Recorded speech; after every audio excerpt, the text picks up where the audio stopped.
You're listening to Energy Insiders, a weekly update on clean energy and climate policy with Renew Economy's editor Giles Parkinson and leading energy analyst David Leach. Energy Insiders is brought to you by Evergen, providing cutting-edge energy management software for battery optimisation, virtual power plants and distributed energy resources. And Pylon, helping solar installers and retailers design high-resolution solar proposals in minutes. Hello and welcome to this latest episode of the Energy Insiders podcast. My name is Giles Parkinson. I'm the editor of Renew Economy, and joining me as usual is ITK Principal David Leach. David, I trust you are well. I am as well as ever. Loving lockdown and get to play a lot of tennis. And Giles, I hope you're liking it up there in Byron Bay, and pretty sure at least half of our listeners are going to be in lockdown and finding something to do. Well, at least half. I hope there's not doubles tennis, David. Otherwise, that might be outside the realms of accountability. But anyway, I probably need. I wish it was cutthroat and I had the two because I haven't been winning. But let's not go into that. Otherwise, it'll be a grumpy podcast, Giles. And we should get on to our special guest this week. We should indeed. Look, it's Tristan Knowles from the Asia Development Bank. The Asia Development Bank is actually playing quite a crucial role in the energization, I guess, of Southeast Asia. It's probably in the past been responsible for a lot of coal generation support, and I think it's now flicking the switch towards renewables. Anyway, David, you did this interview with Tristan Knowles this week. Let's have a listen to what was said. Tristan Knowles, private sector climate finance specialist at Asian Development Bank. Thanks for joining the podcast today. Thanks for having me, Dave. Love your work and happy to be joining the show. I understand that you know we're talking to you not in your official capacity, although with knowledge. Look, you work for the Asian Development Bank. I mean, it's a change for me. Normally, I end up talking about stuff like inverters and grid forming inverters and frequency stuff, which I frankly have had no background in and don't know much about. Finance is another matter. I know enough about finance to know how much I don't know. Tell me a little bit about the Asian Development Bank and what made you leave the Clean Energy Finance Corporation and decide to go and work there. Sure, yeah, good question. So, look, the ADB is a multilateral development bank. It's been around for over 50 years, and it's basically an international finance institution whose shareholders and owners consist of various countries. So Australia is a shareholder in the Asian Development Bank. The largest shareholders are Japan, the US, and the EU bloc put together. And essentially, starting 50 years ago, the mission has been to help contribute to alleviation of poverty through investments in infrastructure and other sort of sectors in the Asia-Pacific region. So Asian Development Bank, I guess, has two arms or sides of the bank. There's the sovereign lending side that invests or lends to governments directly, and then there's the non-sovereign or the sort of private sector side where I work, and that's where we're lending to private sector entities. So I work specifically in the infrastructure team that covers the greater Mekong region here in Southeast Asia. And to your question on why I left the CFC, obviously the CFC is a world leader in terms of, in my view, in terms of green finance and clean energy finance and doing some amazing things. I guess the personal decision for me was more around the challenge of global emissions reduction and the challenge of emissions reduction in Southeast Asia, where there's still a long way to go. And so ADB for me personally is a very interesting place to work in that I get to see different markets and countries and hopefully play my small bit at the margin in contributing to the climate change challenge. Yeah, it's probably a bad joke to say you're working on the coalface, isn't it, really? Yeah, but for me personally, on the wind, well, I don't know what the equivalent is for renewable energy people, but on the wind and solar face.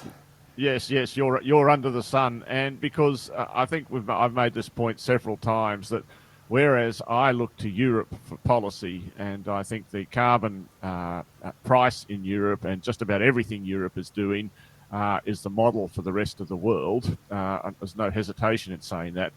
The reality is that whereas most of us have contributed to climate change, the mitigation and reduction in carbon emissions is going to have to come from Asia, which dominates them and where the demand for energy is growing very rapidly. I think overall the ADB, the Asian Development Bank, has something like about US $200 billion of assets. And I think it broadly is committed to lending or investing around about US 80 billion over 10 years into climate mitigation in Asia. That's a pretty big number. Have I got that about right? Yeah, that's right. So under the sort of ADB strategy 2030, there's an 80 billion target by 2030 for climate finance. So that's mitigation and adaptation. So yeah, on an annual basis, it sort of works out to around 8 or so billion. So it's quite a big target, but obviously we're working across, huge economies. So, my personal view, I guess, if you look at the overall challenge for not only MDBs, but for, the broader investment community, there's still probably a long way to go. Yes, sorry, we've used a couple of terms here, MDBs and multilateral, without taking too much time, just for our less literate financial audience. So, MDB, Multilateral Development Bank, so, ADB, so Asian Development Bank, the International Finance Corporation, which is part of the World Bank, Inter-American Development Bank. So there's a 5 or 7 or so of these multilateral lending institutions across the world that cover different jurisdictions. And do you guys, I wasn't going to ask this, cooperate in picking a particular region? So for instance, you work in the Mekong geography, and that encompasses not just Vietnam, I guess, but also Cambodia and Laos and anywhere else? Yeah, so we cover, in the team I'm in, we cover from Myanmar through to Vietnam. So Myanmar, Thailand, Laos, Cambodia and Vietnam. And we do see and work with the other, the other MDBs like IFC and AIB. That's the sort of the development bank that the Chinese kind of initiated a few years ago. So yeah, we definitely see and work with other MDBs and bilaterals. There's probably for people in Australia, you don't see it so much, but there's a whole host of bilateral lenders that generally have a development, mandate. Not unlike, I guess, Export Finance Australia, but there's German DEG, there's Norfund in Norway, there's FMO, there's lots of different bilateral lenders. There's DFC, the American sort of bilateral development agency. So yeah, it is a big world, this development finance institution world. It is indeed, and in the past, a lot of money would have gone to developing coal generation and oil and gas. For instance, I know that the Australian LNG projects used to benefit from various forms of export finance, concessional loan rates and things. But if we just come back to, let's pick a country, and I'm going to pick Vietnam, although we'll ask about Thailand afterwards as well. Vietnam's electricity consumption has been growing at a rate of knots. I think, 8 to 10% a year for a decade or so. And I think historically it was largely a hydro country, but there's always a limit to hydro development. And so it was having to switch to coal and gas. But over the past few years, it started to switch more into renewables. Could you just talk a little bit about the story is how it's developed from what you've seen? Yeah, sure. And Vietnam's a great choice. I mean, it's a fascinating case study. So if you rewind to, let's say, the start of 2018 or sort of mid 2017, I would say just off the top of my head, there would have been less than a couple of 100 megawatts of solar and wind capacity in Vietnam. And if you fast forward to today, a couple of years later, there's about 20 gigawatts, mostly solar, but wind, I think, will catch up quite quickly. And by the end of the year, we might see a figure that's kind of in the range of 25 to 30 gigawatts of solar and wind, with over 5 gigawatts of wind that's reached sort of its commercial operations date. So, and is sort of operating in standard language. So it's been remarkable how quickly that has developed, and I think you rightly pointed out that it's in response fundamentally to rapid rates of economic growth, and then obviously the corresponding growth in demand for electricity. And I think, for a country like Vietnam, as you said, when you've tapped out of your hydro resources, and you need to build quickly, the best option right now, as they've more than found out, is wind and solar, just because it can be built so rapidly, and there is sort of generally a willingness to build it and finance it, although there is some nuance to that in Vietnam. And I think that's done a lot, I think, to offset what would have been the need to build new coal and gas. Yeah, and so tell me about the role that you've played in that. I mean, does the ADB, it just receives requests for loans and decides whether to grant them, or do you go further in that and try and look at the policy settings or suggest what you might be more willing to lend towards? How does it actually work? So I think across ADB as a multilateral bank, that there is sort of a big toolkit. So there's sort of the sovereign lending side and the advisory side, and then the sort of direct lending side where I am. So I think it's a mix of those things, and we're probably working concurrently on all of them at any one time. Obviously, at the end of the day, that the host country, will decide, their own policies and strategies and programs. So, we do our best, I think, as an institution to try and influence things in the right direction. But at the same time, we also try to play a constructive role, given the policy settings that are eventually, decided on and implemented. And so to give you kind of a real example of what that all means, the PPA that's been offered in Vietnam has some challenges, because it's you can find a lot in the press about this when it was first announced in 2017. This is the sort of standard domestic solar and wind PPAs, but they allow for, well, fundamentally they're governed by Vietnam law and subject to Vietnam arbitration, which for a lot of international investors is sort of can be a bit of a red flag up front if they're new to the market. And then, in addition, the PPA doesn't have sort of change of law provisions protecting against any change in tariff. And then there's also the ability under the PPA to curtail the projects. So taken all together, that as well as kind of insufficient termination regimes made that PPA difficult for international lenders to bank. But I guess the way we've been approaching it is to try and be constructive and work out appropriate risk allocations with certain sponsors where we can, bank projects on a limited recourse basis and still be part of that growth story for renewables in Vietnam.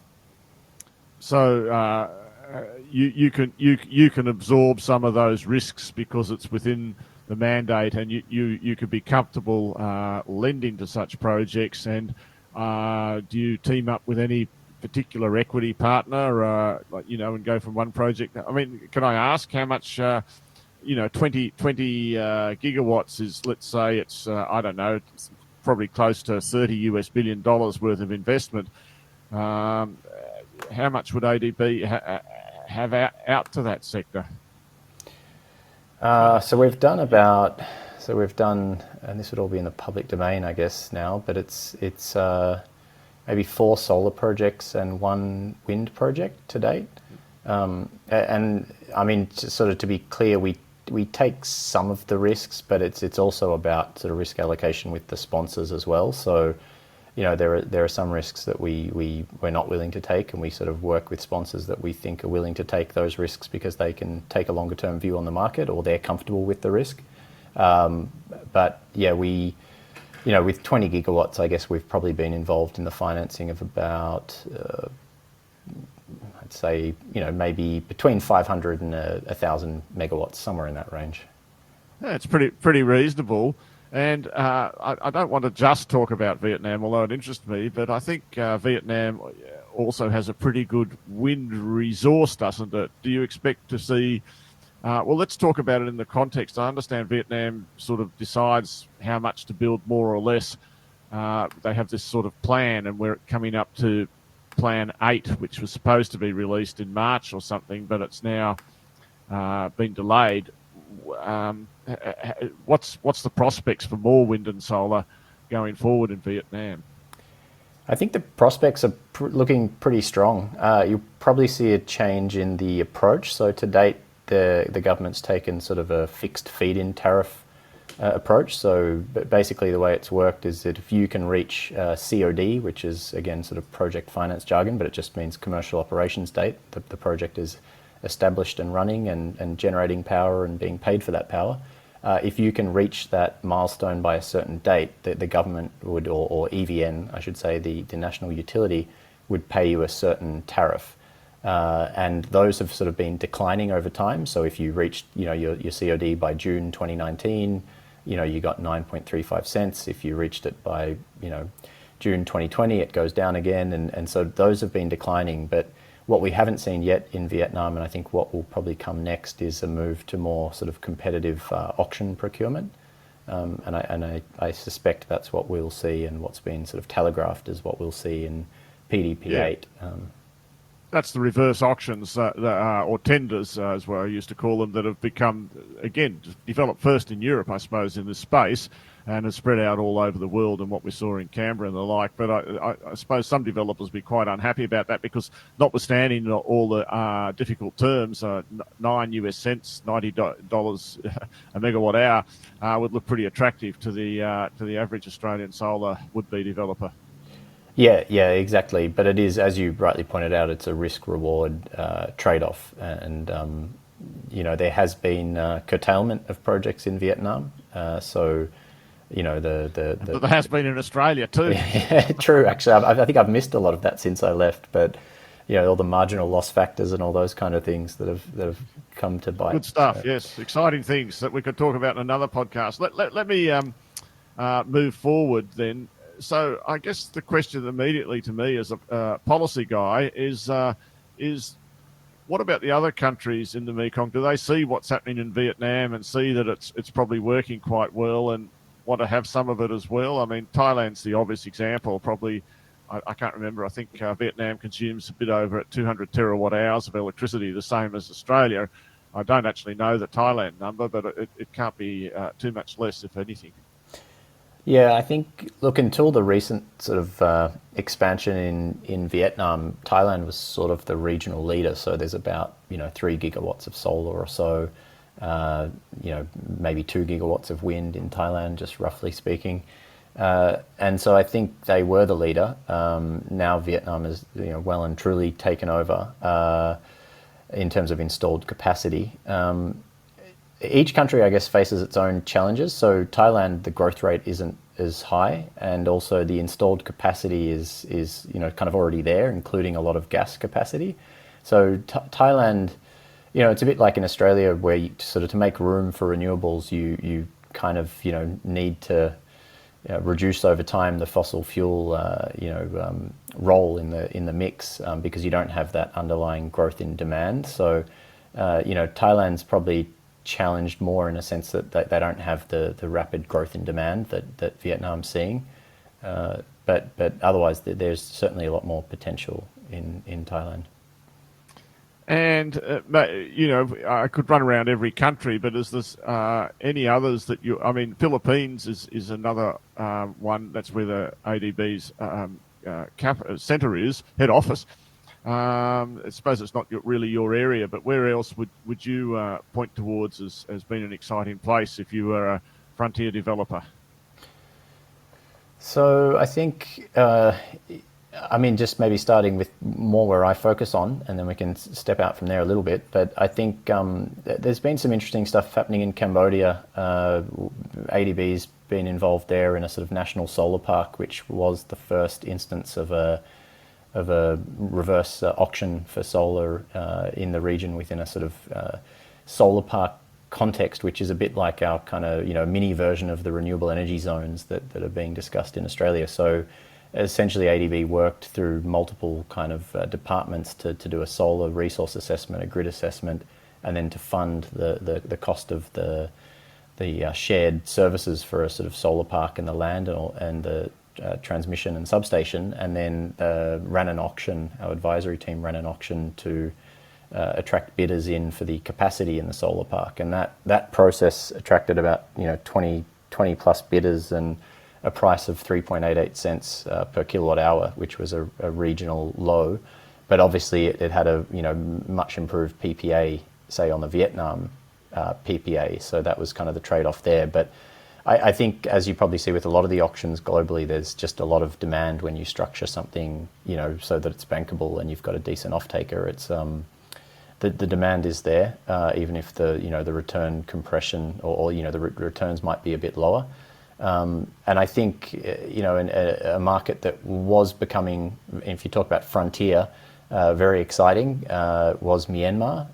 But obviously in February, sort of things came to a halt there in terms of progress. A bit too frontier. A bit too frontier, exactly. But there was a pipeline of about 1 gigawatt of solar that had been auctioned in Myanmar with the previous administration there, and it's a shame because I think that those projects were quite exciting, and it was something that would have been good to support. But that is the challenge of these frontier markets.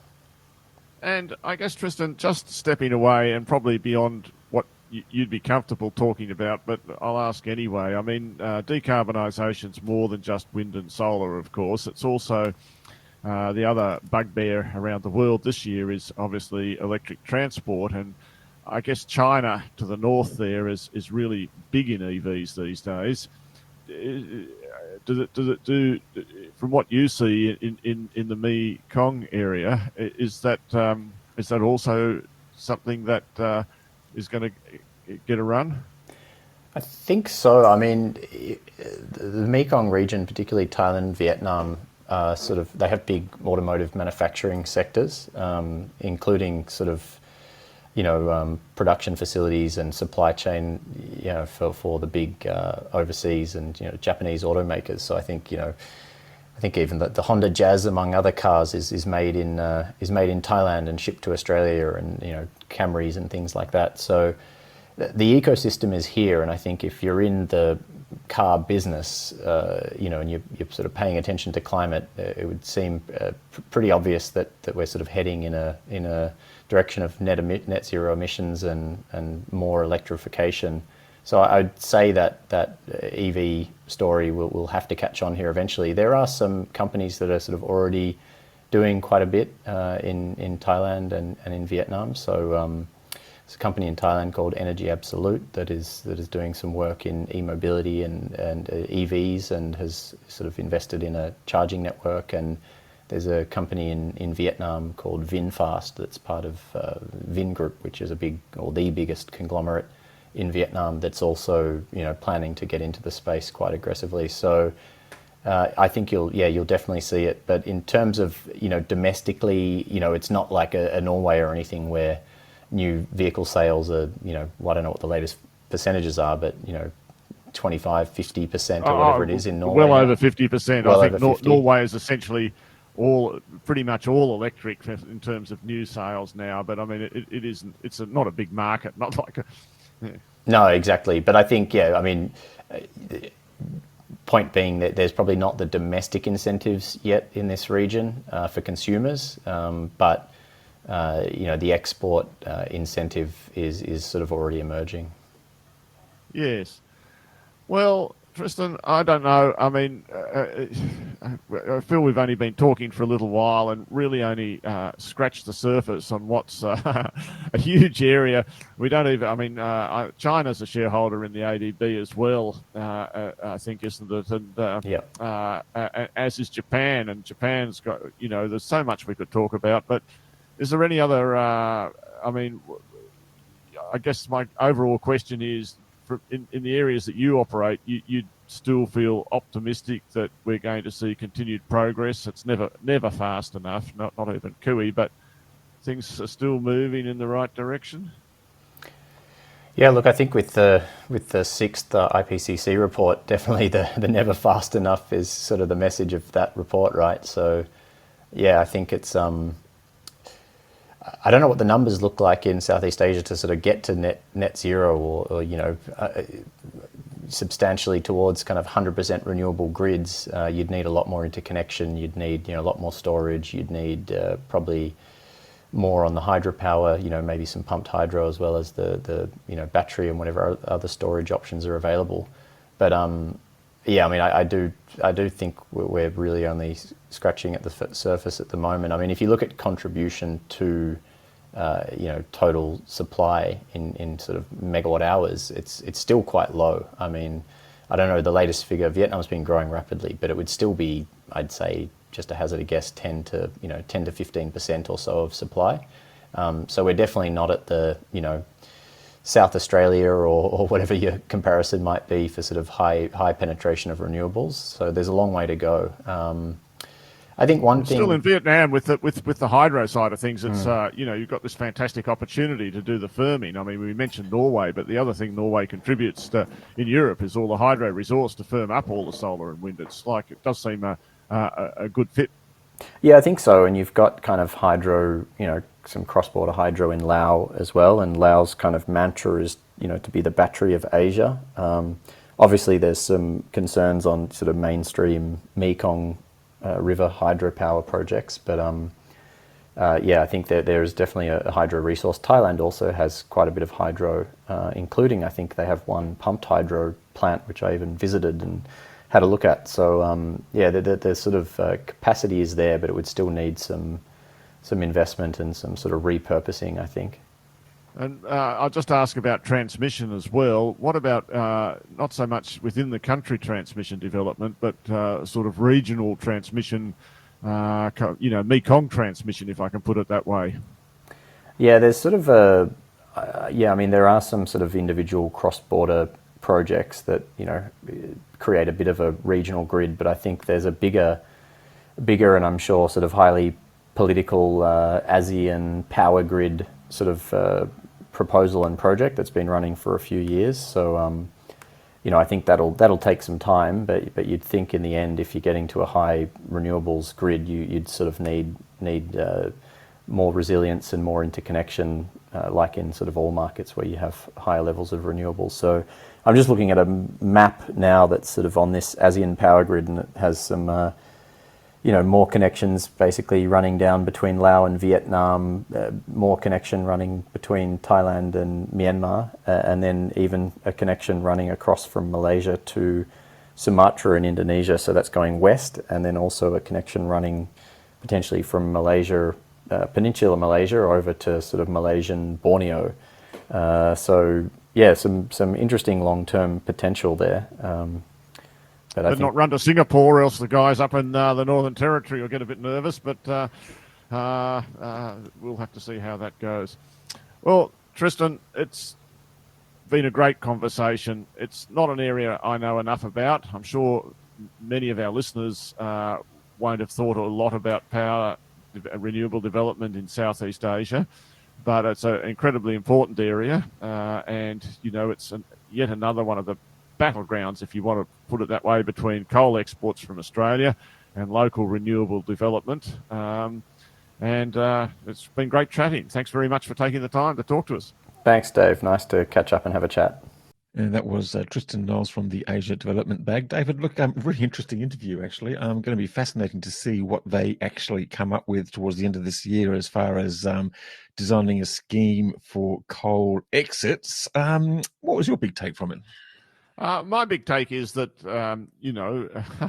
if we go back to the days of when Australia and America were fighting in Vietnam, one of the reasons we were there was because of the domino theory, that, communism was going to sweep down and take over all these countries one by one.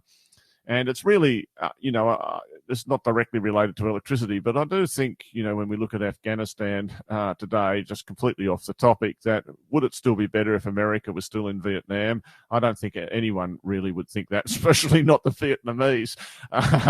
But my take on this is that, Vietnam was going to be a great growth market for coal because its electricity consumption is growing really hard, and it didn't have room for much more hydro. And now we're seeing that in next to no time, mainly because of economics, solar has been able to get in there like crazy and get up to 20 gigawatts, which is a lot, and so... It is a lot, isn't it? It is a lot, from pretty much 0 to 20 gigawatts within 3 or 4 years. I mean, the speed,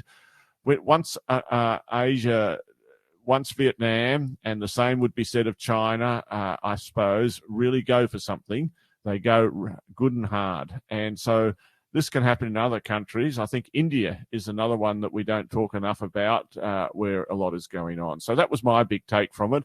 And then, as you said at the outset, the Asian Development Bank, together with, I think it's Prudential in the UK, looking at a mechanism only in its fledgling stages to actually put money into the region to pay coal stations to close. So in every country that we go to around the world, we've got this battlefront between the incumbent coal producers and the disruptive solar and wind guys, and we're on the good guys' side, Giles.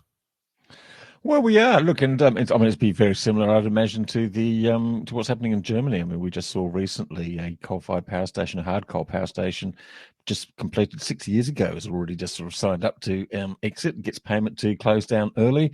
Bit of a contrast to what's happening in Australia, of course, David. We've got the energy ministers, I think, meeting under this sort of secret, cabinet in confidence, despite recent rulings. This on Friday, I think, ostensibly to discuss some of the Energy Security Board proposals. And chief amongst that is this idea of this sort of de facto, or not even de facto, like a capacity market. Interesting to see IEFA and Green Energy Markets have put out an updated analysis talking about the potential cost of this being up to $7 billion a year, twice the cost of the carbon price. Now, of course, that's based on the assumption that it might look like the WA market, but we don't actually know what it's going to look like. So I guess those numbers can be interpreted many different ways. But it's just another sign, David, it seems to me, that we're just sort of going about this all the wrong way. Absolutely. And it's not the way the ESB itself said it was going to go about it. The ESB's first paragraph on the topic said that in this section, we are interested in planning the orderly exit of coal markets, that's not a direct quote, of coal generators, and ensuring that enough dispatchable generation is built before they close. That's what they said their aim of it all was. And let's see how the policy that they come up with actually fits in with that. Other than that, I really can't say anymore. I'm just going to hold them to their word, hopefully. Well, indeed. And look, it's interesting to see the Australian Energy Regulators report. I mean, it was a summary of the past financial year, and particularly what was interesting was the second quarter, and it noted 1,000 days of baseload shutdowns. 1,000 days lost of baseload in the last quarter, which is about 11 units a day, pointed out by the Australian Energy Regulator. And we also heard Origin Energy talking about its results. Look, it, like AGL and I guess Energy Australia, has been sort of smashed by the falling wholesale electricity prices, which happened for most of the last year, a bit of a bump up to record levels in the second quarter, thanks to those outages, particularly Callide in Queensland. It's reasonably confident that it can make Eraring operate reasonably flexibly, but it doesn't seem to be in favour of this sort of physical reliability operation. It was interesting listening to Frank Calabria today. He was talking more about the New South Wales scheme as the only serious policy around the place, and also not quite ready to commit to big battery storage. And look, I think I've just been sort of a bit of stream of consciousness there, David. What do you make of Origin's result? I didn't make too much of Origin's result. It's been pretty well flagged ahead of time. And Frank Calabria always talks well, but then you look at what he actually does. And outside of buying Octopus, a 20% stake, a very big new age retailer in the UK that's also building a customer care system for Origin here. Really, nothing much happens. I mean, the fact is the matter, if we look forward to next year for Origin, they're going to see a big recovery in their gas profits from APLNG they're forecasting, and I think that's quite realistic, and a terrible year for electricity because, like AGL, they've locked in lower prices. And frankly, talking about batteries is, in my personal opinion as an analyst, or my professional opinion, pretty dumb, because what they really need is the bulk energy first. They need the wind and the solar, and they've always been very reluctant to do that. Now, you mentioned we've been talking about the ESB, and I think you've got a seminar coming up that you're hosting, haven't you, Giles, where we've got Matt Keane talking, but that'll be after the ESB decisions, but he's going to talk about their attitude towards it, I suppose. Well, I don't know when we're going to get a decision from the state energy ministers. It's going to be interesting to see. I mean, we've got a bit of an insight so far from that leaked document, but that's not the full detail of it. We're going to have Matt Keane, we're going to have Anne Collier from the AMC, and we're going to have Simon Corbell from the Clean Energy Investors Forum, I think, or group.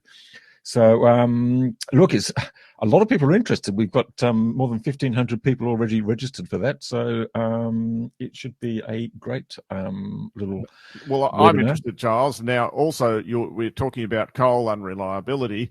One of the things I've been banging on about, and not only me, anyone who with half a brain who looks at it, is about the ability of the coal generators to ramp. And there's no doubt Araring's arguably the most flexible coal generator, one of them in the NEM. But by and large, we have already seen minimum demand in winter happen this year.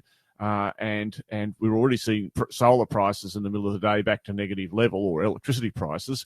But the point is the steepness of the ramp that's occurring at the moment as solar falls away is already extremely dramatic. I forget the exact number of thousands of megawatts, but it's a lot, and it's steep and it's hard. And guess what? It's going to be a lot worse in 3 years' time. That's pretty much locked in. So there's a lot of serious issues to be dealt with beyond just a lot of, if I can put it this way, hand-wringing about or greed around a capacity market. I mean, managing the coal generators out of the system and replacing them with something more fit for purpose is a very serious issue. We can't have all the coal generators closing at once, at least not unless everything has been built in front. I mean, this needs a lot of work. I just wouldn't underestimate it from anyone's point of view. It doesn't just need a lot of work, it actually needs some good intentions, and we're not too sure we've actually got those entirely across the board. Enough said on that. That ramping issue, David, it sounds like a problem a battery could solve. Absolutely. Batteries can solve that problem. I think they can do that job. Yeah. Talking about sort of big vision things, I mean, when I was fascinated to hear Grant Calabria, I mean, he's obviously making a bit of money out of LNG, or thinking he's making a bit of money out of LNG, but he's also pursuing green hydrogen, which I guess is the logical technology that could replace LNG. The man with the biggest vision on that is Andrew Forrest, and I guess this is what we're talking about. He's talking about, 15 million tonnes of green hydrogen by 2030, which would actually require about 150 gigawatts or even 200 gigawatts of new wind and solar. So I don't think that's going to be happening by the end of the decade in Australia. And I guess we could lump this into sort of bragawatts rather than megawatts or gigawatts. But certainly it's great to have someone that prominent, that wealthy, that influential, having that sort of vision. In the end, I guess it doesn't really matter whether he delivers it or not, as long as we kind of get there with the technologies. But it certainly is some helping, I think, to change the debate. Well, as regards Twiggy himself, like he's they produce a massive amount of iron ore, and it hasn't been very carbon friendly in the past, although that's improving. But can I just point out, he also wanted to build import LNG. That hasn't happened, despite a lot of talk so far. He's one of the shareholders up there at Sun Cable in the Northern Territory, which doesn't want to do green hydrogen. It wants to do a cable. Plus, he's got all the green hydrogen. There's about 400 other people that want to do green hydrogen. Perhaps that's a very small exaggeration.